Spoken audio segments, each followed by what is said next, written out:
Bonjour, je viens de faire une vidéo pour montrer en live comment j'ai fait pour tricoter, enfin pour commencer à tricoter parce que je n'ai pas fini, le dos de ce pull. Alors moi je le fais en bleu. Voici le modèle sur le catalogue. Le catalogue, c'est un Sarah Tricot actuel qui date de août 2010 parce qu'en fait j'avais déjà fait ce pull il y a longtemps et bon, je n'ai plus le pull en question, donc j'ai eu envie de le refaire. J'avais trouvé le point très sympa et je profite donc pour vous expliquer ici comment lire le diagramme. Donc vous avez sur les modèles, on vous indique les tailles qui peuvent...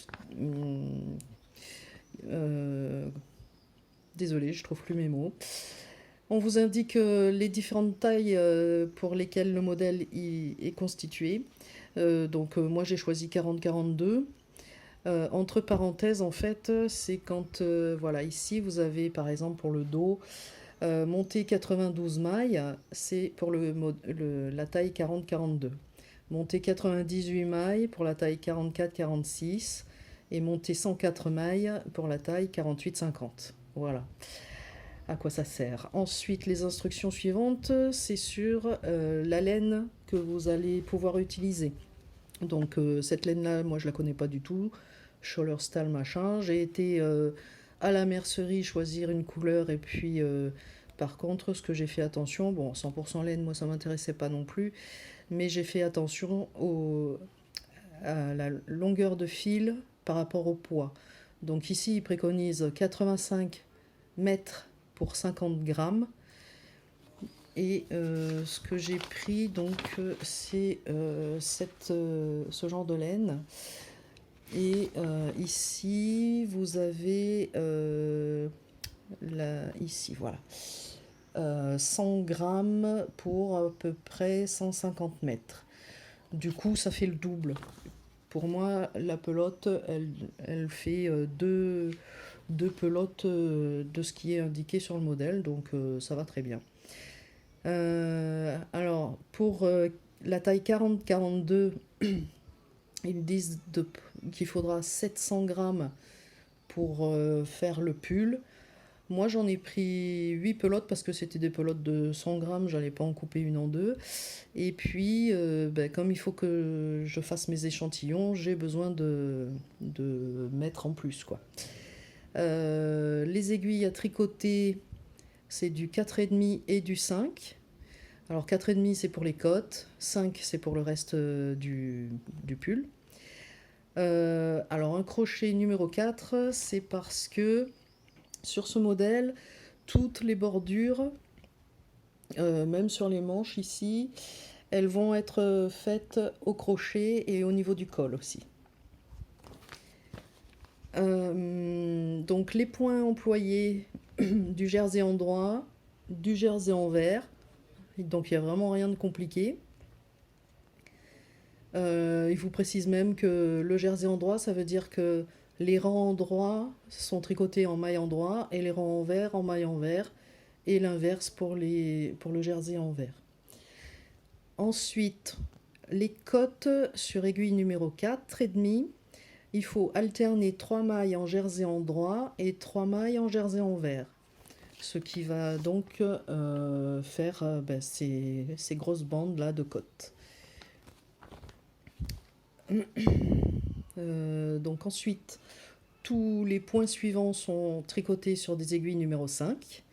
Alors, MO c'est le motif, vous le voyez ici, avec un M majuscule, alors que un peu plus bas, c'est un M minuscule.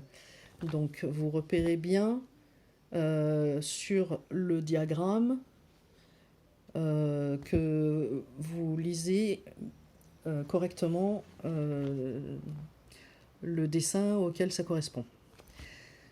Tricoter d'après la grille sur laquelle ne figurent que les rangs en droit. Et donc ici, sur le côté, vous avez le numéro des rangs. 1, 3, 5, 7, etc. Ce sont que des nombres pairs parce que ici, vous ont fait le motif uniquement de ce qui sera visible à l'endroit. Au rang en vert, tricotez les mailles comme elles se présentent. C'est-à-dire que si vous avez sur l'endroit une maille en droit, à l'envers, elle deviendra une maille en vert, et inversement. Sur la torsade de droite et de gauche, répétez toujours les rangs 1 à 4. Alors, la torsade de droite, elle est indiquée ici, torsade de droite, et ici vous reprécise, répétez les rangs 1 à 4. Mais de toute façon, en lisant le diagramme au fil de l'eau, vous vous en rendrez compte vous-même, puisque vous voyez, c'est toujours répété. Et la torsade de gauche, pareil, répétez toujours les rangs 1 à 4. Sur les MO de feuilles de droit et de gauche, répétez les rangs 1 à 6. Donc ici, on a la feuille de gauche, répétez les rangs de 1 à 6, puisque ici, on voit bien que les motifs après se répètent. 1, 2, 3, 1, 2, 3, 1, 2, 3. Et comme il n'y a que les rangs de devant, ben, en fait, il faut doubler, puisqu'il y aura ceux qui seront au dos de l'ouvrage, et du coup, ça fait bien 6 rangs. Et sur le MO central, donc le motif central, donc je vois qu'il est noté ici. Il faut donc, tout ça, c'est le motif central ici, pardon. Il faut répéter les rangs 1 à 24. Voilà. Donc de là à là, on voit bien que il n'y a pas grand-chose qui se répète. Donc ici, on va démarrer au rang 1, on va finir ici au rang 24, puisque ce sera le retour du 23. Et le rang 24 correspond au rang 0. Donc ensuite, on va repartir, une fois qu'on aura fait nos 24 premiers rangs, on va repartir sur le rang 1 à nouveau. Et on va continuer jusque au rang 48, qui sera à nouveau le rang 0. Et on repart ensuite à nouveau au rang 1. Et on continue jusqu'à avoir la hauteur voulue. Pour le devant et le dos, tricotez le MO en commençant, alors MO c'est motif, pardon, en commençant le motif central par les mailles avant le motif, donc avant le MO. Le MO, il est ici, donc il faut commencer par les... quand on est sur l'endroit, on commence la lecture du diagramme de droite vers la gauche. Et du coup, donc on commence ici. J'en étais où? Tricoter le MO en commençant le MO central, donc celui-là, par les mailles avant le MO, donc ça. Exécuter 2 fois le MO, donc le MO c'est ça. Et terminer par les mailles après le MO, on obtient au total sur cette grille 52 mailles. Et en fait, chaque case correspond à une maille et chaque ligne correspond à un rang. Et quand on regarde le motif, alors j'ai un petit peu numéroté au crayon papier, ça se voit peut-être pas bien. Donc en fait, il faut commencer 1, 2, 3 jusqu'à 25. Et ensuite, ça se répète à partir de là.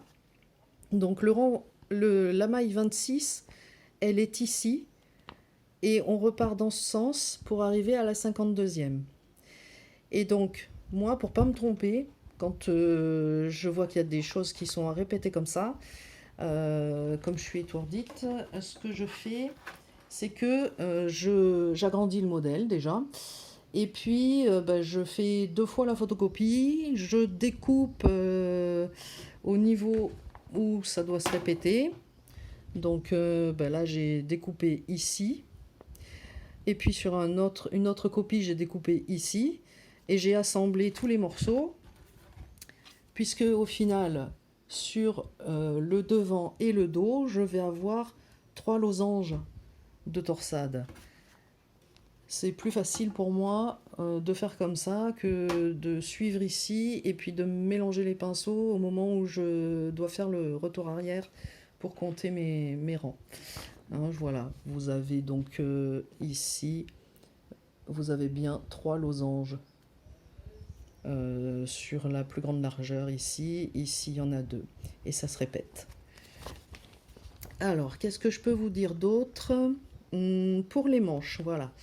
Pour les manches, tricotez une fois les mailles de la torsade droite. Donc, torsade droite, c'est écrit ici, donc c'est ça.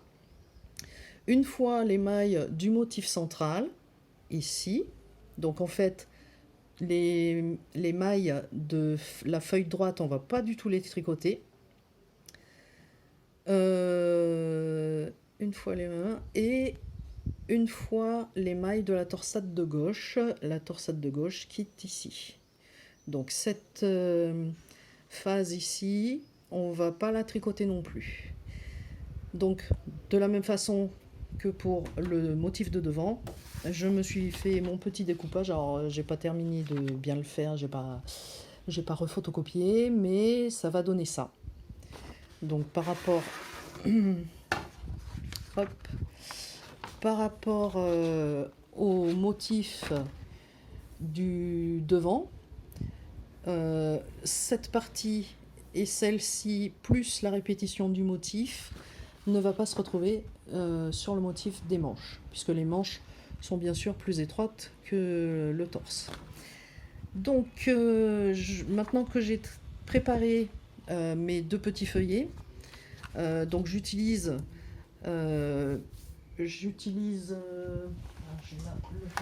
c'est une plaque magnétique hein, que j'avais trouvé chez Action, donc ça c'est pour faire du scrap, mais moi ça me va bien pour suivre mes modèles de tricot. Je positionne ma feuille et je me sers d'une règle que je place sur le rang que je veux suivre, donc je regarde toujours ce qui est en dessous évidemment, et ensuite, alors vous le verrez sur la vidéo où je tricote en live, j'utilise un autre petit aimant comme un curseur d'avancement. Donc quand je suis sur le rang droit, eh bien, je vais avancer mon petit curseur jusqu'en butée de mon modèle là où j'en suis, pour ne pas me perdre si je suis dérangée par quelqu'un. Donc voilà. Et puis quand je suis sur le rang envers, je ne bouge pas ma réglette, hein, je reste sur mon rang. Et par contre, comme ils nous ont dit au niveau du modèle que au niveau des rangs envers, on tricote les mailles comme elles se présentent, eh bien je suis le modèle à l'envers sur la même ligne. Donc tous les points qui étaient à l'endroit, eh bien je vais les faire à l'envers, et les points qui étaient à l'envers, je vais les faire à l'endroit, uniquement sur l'arrière du pull. Et quand j'arrive en fin de rang, eh bien, je bouge ma réglette et je passe au rang suivant, à l'endroit bien sûr. Donc les rangs endroits, ce sont les rangs impairs que je lis de droite à gauche, et les rangs envers, ce sont les mêmes rangs mais je les lis de gauche à droite. Alors, les torsades ne se font que sur le devant de l'ouvrage. À l'arrière, on ne s'occupe pas d'utiliser ceci. C'est une aiguille à torsade ou aiguille auxiliaire. L'intérêt, c'est qu'on glisse les mailles qu'il faut inverser en fait sur l'aiguille. Donc je vous montre ça sur une autre vidéo, comment on utilise cet engin. Et je vais quand même poursuivre un petit peu là sur le modèle. Ce qu'il ne faut pas oublier, c'est que donc, cette grille, c'est le motif qui va se répéter sur les 52 mailles du dos et du devant, au niveau de chaque rang. Par contre, sur les côtés, vous avez ici, on le voit, vous avez un autre type de point. Ça peut être du jersey, ça peut être... donc là, ici, c'est un grand point de riz. Et en fait, c'est intéressant parce que quand vous allez faire des diminutions ou des augmentations, non, il ne doit pas y en avoir des augmentations, c'est plutôt des diminutions, au niveau du col ou bien des emmanchures, c'est compliqué au niveau des emmanchures de casser une torsade parce que ça va la détendre et ça va pas faire joli. Donc le côté ici, c'est pas mal que ce soit un autre point. Qu'est-ce que je voulais vous dire d'autre? Donc après là on passe sur les arceaux de finition au crochet, mais ça je vous le montrerai pas, ou peut-être à la fin de mon pull quand je l'aurai terminé. Ce qui est important c'est ça, les échantillons. Donc faites-les, hein. En grand point de riz, alors le grand point de riz c'est une alternance, une maille en jersey endroit et une maille en jersey envers, et on décale d'une maille à chaque rang endroit. C'est-à-dire qu'à chaque fois que vous allez être sur un rang impair, vous aurez en début de motif des mailles à faire, une maille en droit, une maille envers, une maille en droit, une maille envers à répétition sur la petite longueur qu'il vous faudra pour arriver à votre taille. Et de même, une fois que vous aurez fini votre 52e maille du motif, vous aurez à nouveau une partie avec ce point, et tous les deux rangs, donc à chaque fois que vous allez passer sur un autre rang impair, eh bien la maille qui était tricotée à l'endroit, vous la tricoterez à l'envers, et ça fera une alternance au niveau du motif. Je ne sais pas comment vous expliquer ça mieux. Si vous n'avez pas compris, je suis désolée. Mais sur la vidéo où on me voit tricoter le pull, vous comprendrez peut-être mieux. Donc là, j'ai par exemple 2 points à l'endroit et au-dessus, j'ai 2 points à l'envers. Et à côté, si j'ai 2 points à l'envers ici, j'ai 2 points endroit là, et en dessous, c'est 2 points envers, etc. Et donc, tous les deux rangs, vous alternez. Quoi d'autre? Non, après, c'est toutes les instructions de rabattage de mailles et de diminution pour faire les épaules, les encolures, voilà, et puis les instructions de finition. Donc vous avez sur les côtés des explications sur les dimensions. Donc c'est toujours par rapport aux tailles ici que vous allez retrouver. Ici le 11 c'est pour la taille 40-42. Pour la taille 44-46 c'est également 11. Et pour la taille 48-50 c'est 12. Donc ici ça vous donne la dimension en fait de la demi-encolure. Ici c'est pour le bord de l'épaule. Ici vous avez les hauteurs. Oui, c'est bon, je suis devant la caméra. Les hauteurs ici, 8 cm, c'est pour les côtes. Et puis ici, la hauteur totale, donc ils indiquaient 52 cm, mais moi je suis petite, alors du coup, la première fois que j'ai fait le pull, je m'étais noté combien de centimètres il fallait que je m'arrête. J'avais fait moins, hein, forcément, puisque je suis plus petite. Voilà. Donc, toutes ces mesures ici, ce sont des centimètres qui vous aident à comprendre comment va être le pull à la fin. Donc, prenez vos propres mesures par rapport à un pull que vous avez l'habitude de mettre pour essayer d'estimer s'il faut que vous vous arrêtiez plus tôt pour démarrer l'encolure ou les manches. Voilà. Qu'est-ce que je peux vous dire d'autre? Donc le détail des points, là voilà, j'ai la légende de la grille. Donc tout ce qui est petit bâton vertical sur le dessin, ça va être des mailles endroits. Tout ce qui est petit trait horizontal, ça va être une maille en vert. Et du coup, quand on sera sur le dos de l'ouvrage, ce sera inversé.